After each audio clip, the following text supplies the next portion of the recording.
Hi there, I'm Drew Badger, the world's #1 English fluency guide, and it is a pleasure to welcome you to this advanced listening practice lesson.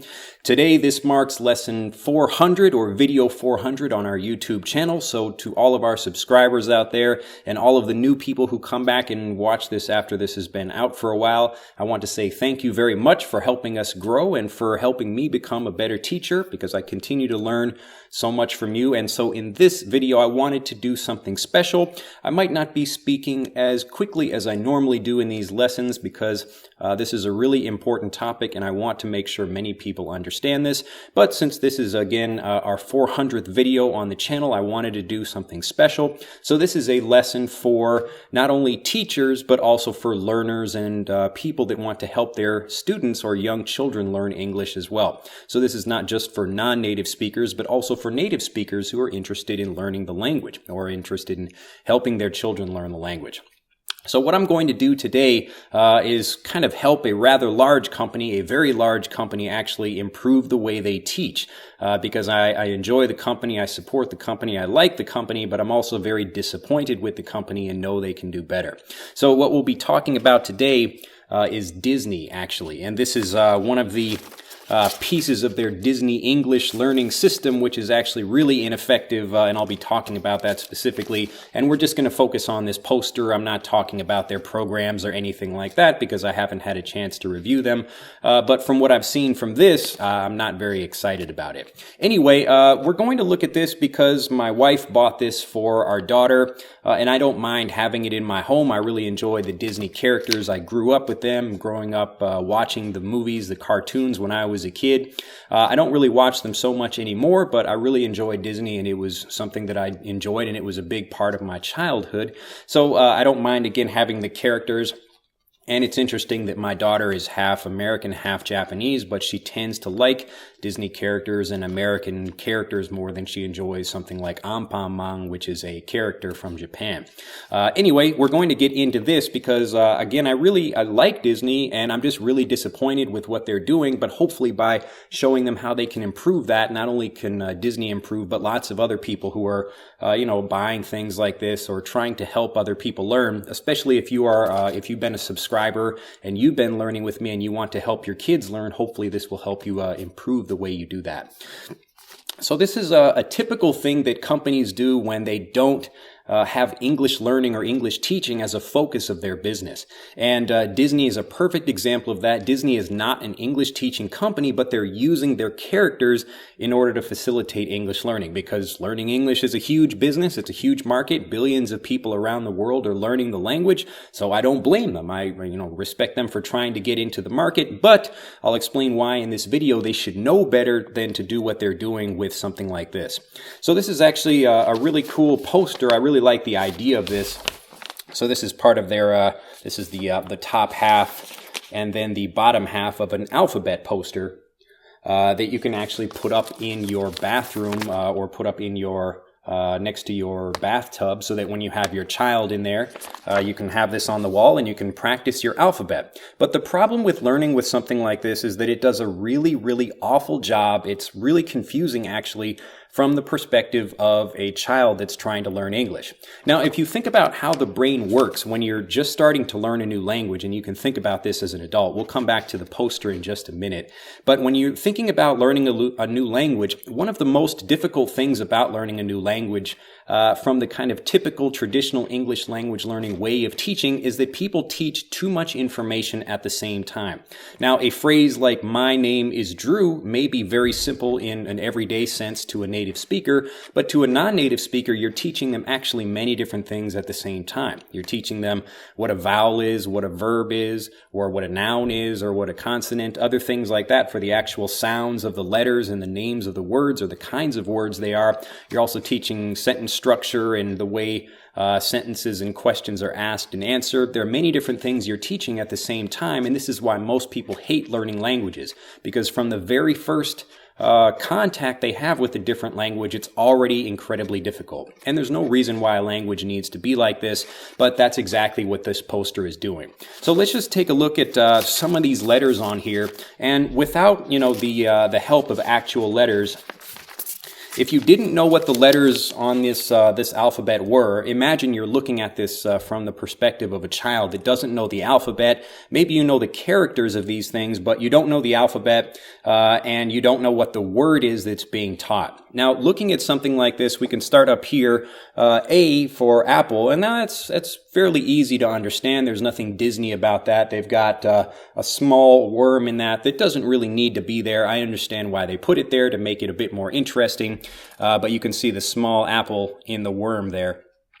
And then the word here that you're focusing on is apple. So they're trying to teach a specific word connected with a letter of the alphabet.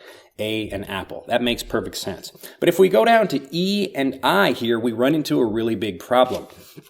So here we've got one of the, I don't know which character this is Huey, Dewey, or Louie, some of the characters from DuckTales. Now, he is eating a sandwich, and then Goofy down here is eating ice cream. Now, there's two characters doing the exact same action, but one word up here is the word eat, and the one word down here is the word ice cream. Now, as a native speaker looking at this is really obvious. Oh, okay, so the word is ice cream, and the word here is eat. But if you're looking at it from the perspective of a non-native speaker or a child or someone that just doesn't understand the language at all, this doesn't make any sense to you at all. If I remove the letter of the alphabet and I remove the word and I just show you the picture and say, what is this? You have no idea what I'm asking about. You don't know if I'm talking about the character, the color of something, the sandwich itself, the action that's happening. You don't know any of this information because I'm just showing you a picture. And again, that's what happens. This is the perspective that children looking at this are coming from. So they have no idea what this is saying, and the brain is trying to figure out what the difference between these two things is. And there isn't one. It's really impossible to know exactly what's being talked about because it's two characters. You've got two different characters both eating something, and one thing is a sandwich and one thing is an ice cream. But if I were to give you a test on this and say, give me one letter or one word that corresponds with this, you wouldn't be able to answer that. So, and this is just one example of these things. We can cover some more. So another one that's like kind of okay here, we've got fish for the letter F here. So we've got F for fish. But we've also got like a fishing lure over here. So we've got fish, but also this more looks like fishing than fish. Again, if you want to make something nice and clear, you have to keep it really simple. Another one, let's see, we'll look at, this is one of my favorites as far as really bad things on this poster. So this is the letter G, and we've got, if I can show you here, we've got Mickey and Minnie, and the word is glasses. I can't believe it. The word is actually glasses, and that's the tiniest thing on this whole picture. And they expect children to look at that and understand what glasses are just by looking at this whole picture. Now, a native speaker might understand something like this, but this is actually designed. You can see the Japanese right here that says like ofurode, which just means you can use this in your bath. So this is Disney's English learning system, as it says, but again, this is for non-native speakers sold in Japan to Japanese learners, and like it's confusing them. You're confusing them. You're beginning with the characters that you want to help brand first, and you're going with the English second. And this is really a really bad long-term strategy for helping people learn. Again, like you're getting the characters out there. The whole point that people want to get in to teach English, again, there's a lot of money in it, but also that people want to actually brand their characters so that when really young children are looking at them, wow, like my child enjoys Mickey Mouse from like they're 30 days old or something like that. So that way they're learning to get into the Disney family or the Disney company, and then they can be marketed to throughout their entire life. Now that makes perfect sense, but why not actually do it properly and actually explain to people and make it, kind of basic and easy to understand what's happening here. Now, I'll show you another one, and I'll let you try to guess what the word is, because, again, this is really hilarious what they're doing. So I'm going to cover up the letter and the word, and I'll just show you this one right here. So we got here in the middle here, you can see Minnie Mouse holding a candle. Now, just take a minute and guess what you think the letter of that and the word might be.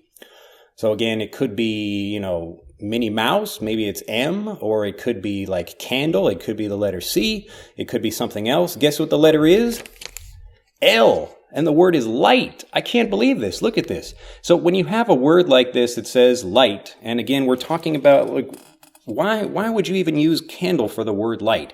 I mean, light can be emitting from something like that, but this does a really, really bad job of explaining to a young child, especially a young Japanese child, and it's even worse because maybe their parent doesn't know what the actual English word is. So lots of Japanese parents buy these things for their kids and they have no idea what they're actually showing to them, and why it's even from a very early age making English a stressful thing for their children instead of a nice, easy one.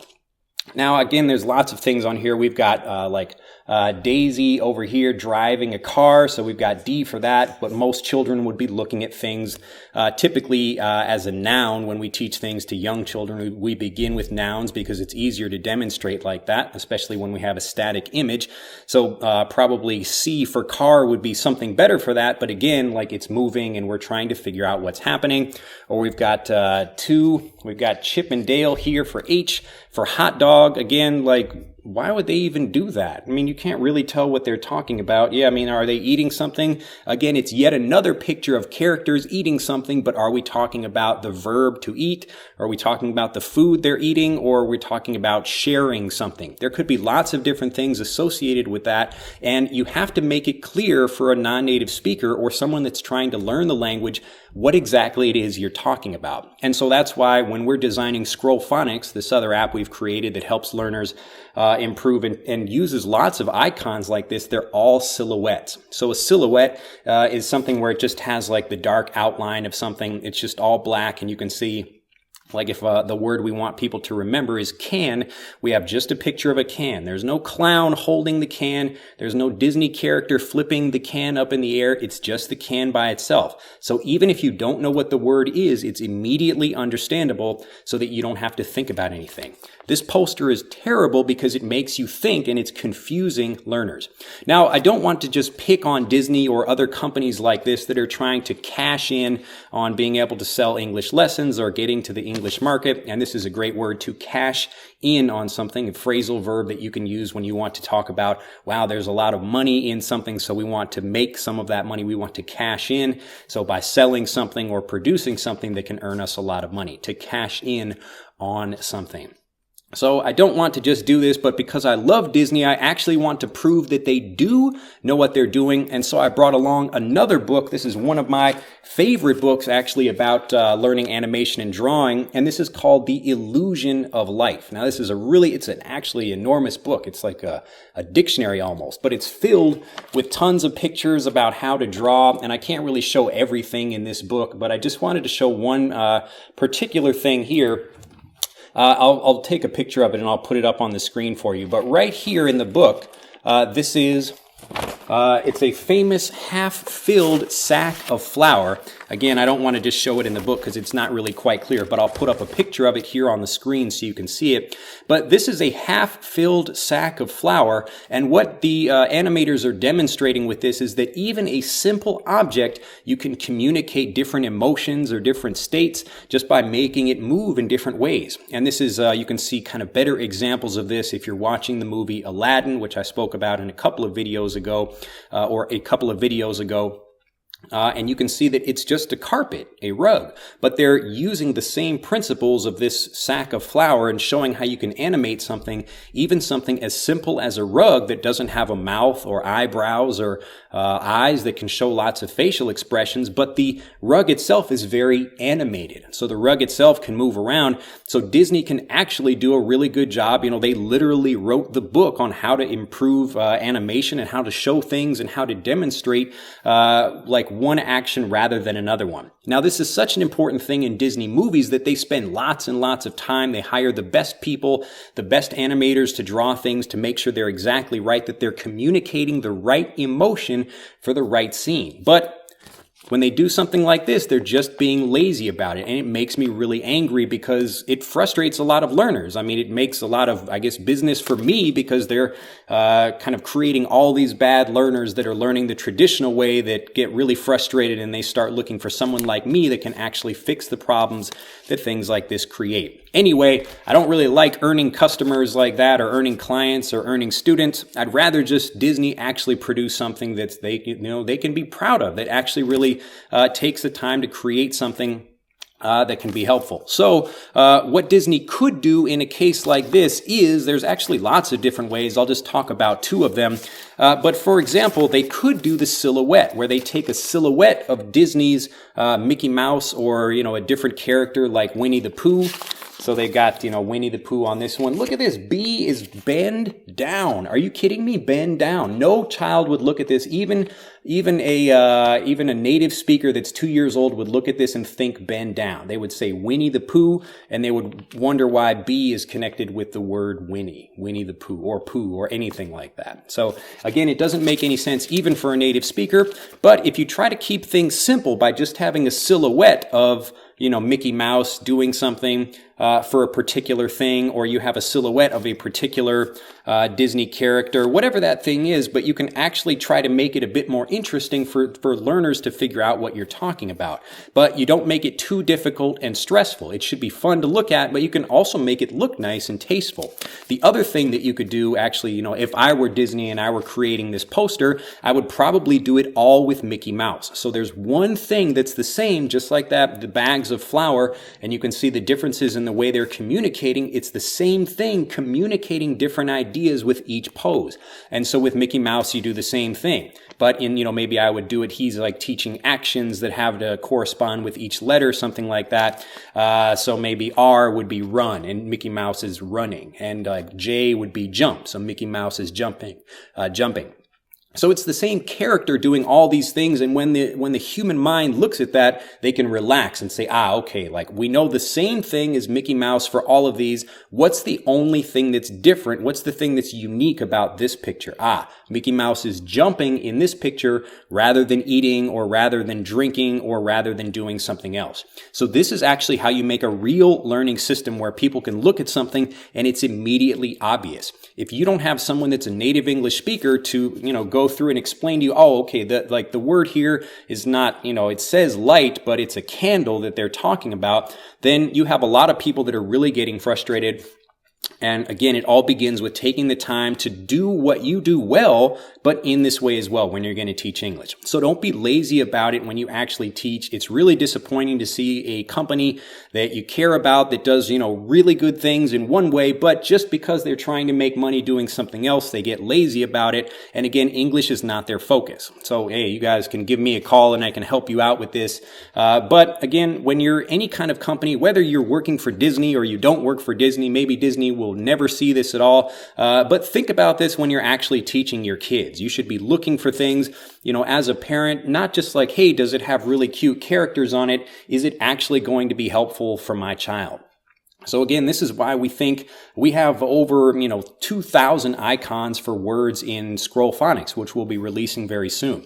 And each one of them, even for really difficult words, it's a very clear icon, or it's a little animation that you can see, and it's just a stick figure or something where it's a silhouette of something that makes it really easy to understand. So that's what really gets students excited about learning. Maybe tiny children might care about having Mickey Mouse in something, but a junior high school student, if the language is tricky, will not care, and they will actually end up developing a negative association between Disney and, whatever it is the English learning thing is, because it becomes difficult. Now, if you can associate Disney with actually helping people learn, then you've got really something amazing on your hands, something that people talk about. But I rarely ever hear people that, talk about spending lots of money on these Disney programs and actually having it be helpful. Of course, they have a lot of marketing money, so they can make commercials and help promote something like that. But it's really easy to teach well. So why not just do that?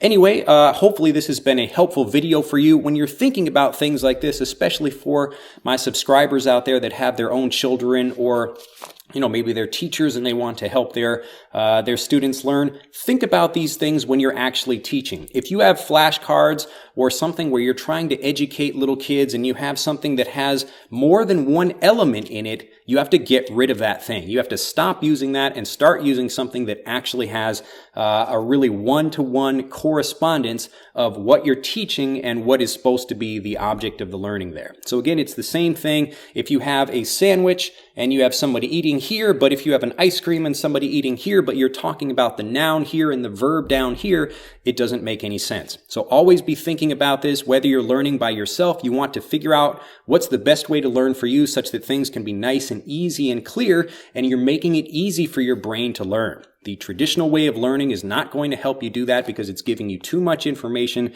it's too confusing, and well, you get lazy and you start getting things like this.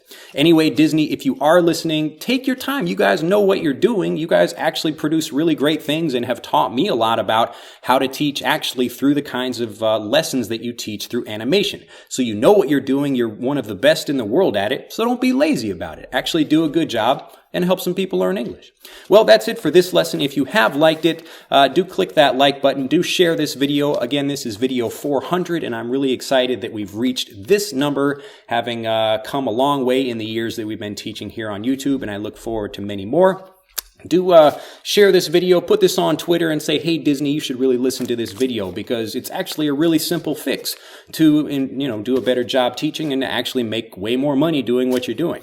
Anyway, I'll leave it there, and I look forward to seeing you in the next lesson video. Bye-bye. To continue learning, click on the link in this video to download Speak English Naturally, our free guide to speaking and sounding like a native English speaker.